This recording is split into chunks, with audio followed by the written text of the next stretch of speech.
झूमपुर जंगल का सूरज धीरे धीरे पेड़ों की शाखाओं से झांक रहा था।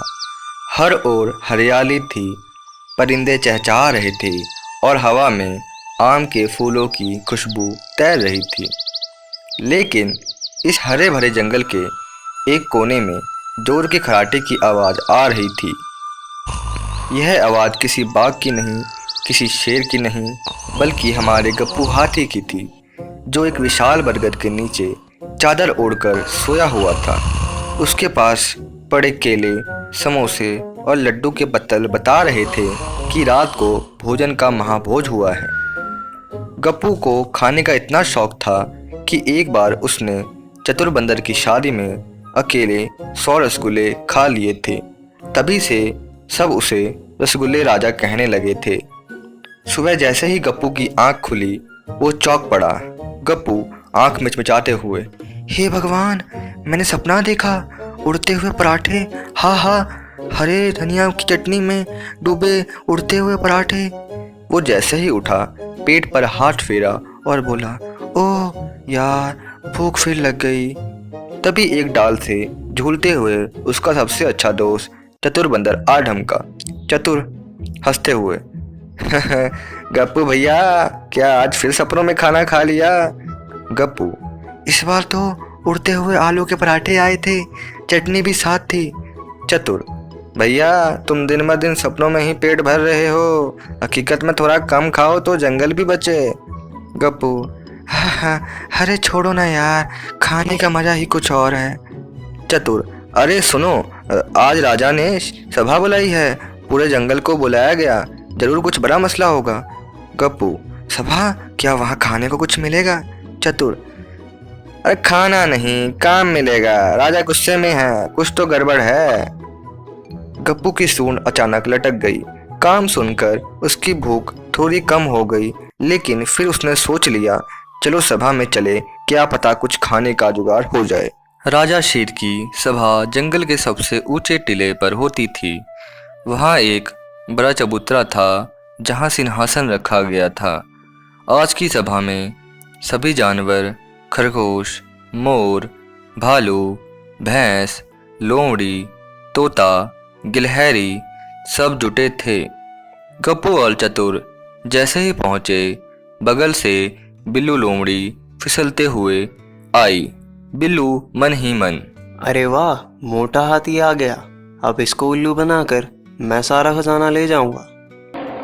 तभी राजा शेर ने गरज कर कहा, सुनो प्रजाजनों, हमारे जंगल का सबसे पुराना खजाना, जिसे राजा बंदर ने 500 साल पहले छिपाया था, गायब हो गया है।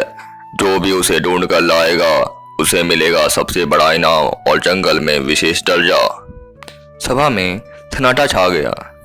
सभी जानवर सोच में पड़ गए, खजाना कहाँ गया।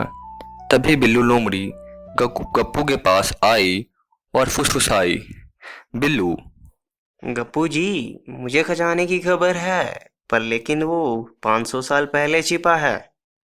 गप्पू चौंकते हुए, मतलब टाइम ट्रेवल? हाँ, और ये काम केवल एक ही कर सकता है, जादूगर कछुआ। ओहो, खाना छोड़ो, चलो कछुए के पास। चतुर को शक हुआ कि बिल्ली कुछ गड़बड़ कर रही है, पर वो गप्पू का साथ नहीं छोड़ सकता था। गप्पू और चतुर जंगल के सबसे पुराने और रहस्यमय हिस्से में पहुंचे, जहां रहते थे जादूगर कछुआ बाबा। उनके चारों तरफ चमकते पत्थर, उड़ते किताबें और पानी से नाचते कमल थे। कछुआ बाबा अपने झूले पर बैठे चाय की चुस्कियां ले रहे थे। कछुआ धीमे स्वर में, स्वागत है तुम्हारा, तुम लोग किस काम से आए हो? चतुर, बाबा, हमें जंगल का खजाना ढूंढना है, जो 500 साल पहले छिपाया गया था, क्या आप हमें वहां भेज सकते हो? कछुआ आंखें बंद करके, समय यात्रा आसान नहीं है, वहां के नियम अलग। अगर तुमने वादा किया कि सच्चे दिल से जंगल की सेवा करोगे, तो मैं तुम्हें भेज सकता हूँ। गप्पू, वादा, बड़ा वादा, खाना छोड़ सकता हूँ पर जंगल नहीं।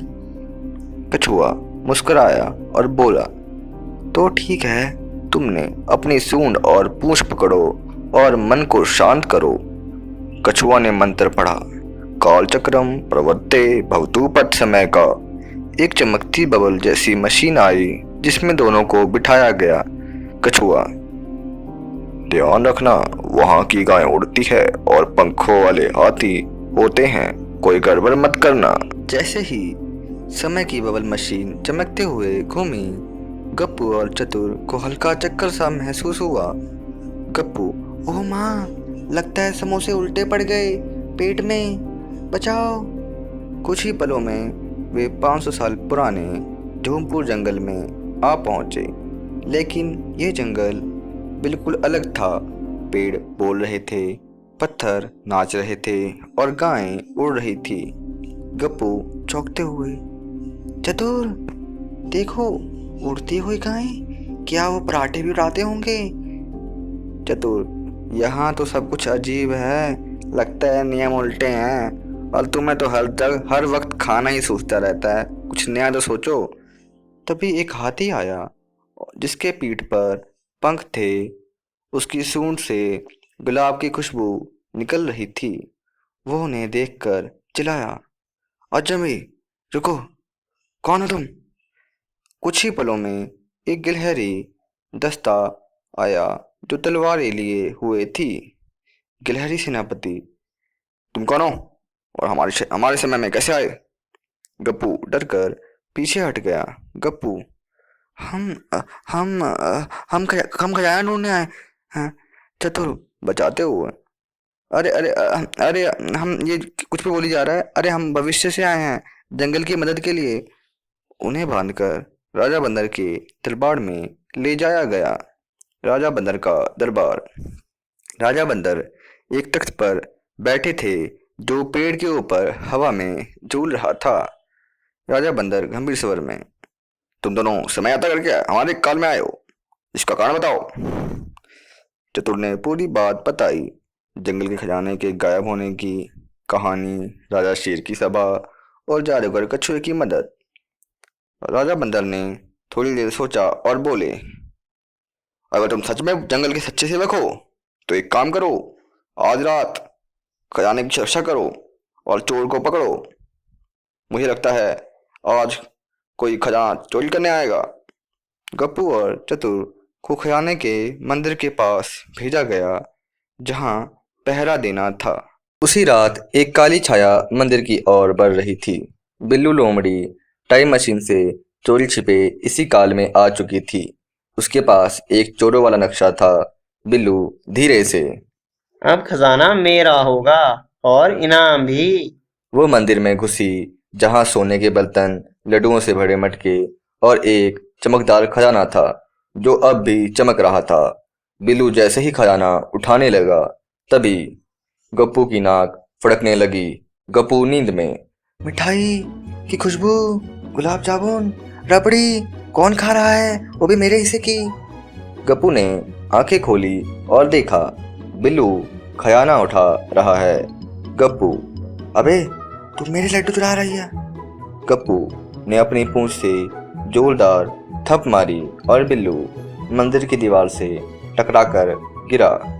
चतुर ने बिल्लू को बांध दिया और राजा बंदर को बुलाया। राजा बंदर का फैसला।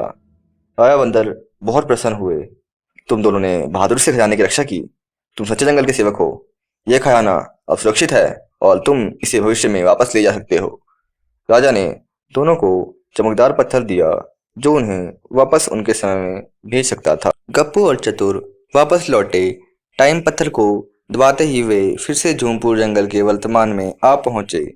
राजा शेर को जब पूरी बात बताई गई, समय यात्रा, राजा बंदर, उड़ती गाय और बिल्लू की चोरी, तो वो दंग रह गए। राजा शेर, तुम दोनों ने जो भी किया है वह अद्भुत है। गप्पू, तुमने साहस दिखाया और चतुर ने बुद्धिमानी। सभा में तालियां बजने लगी।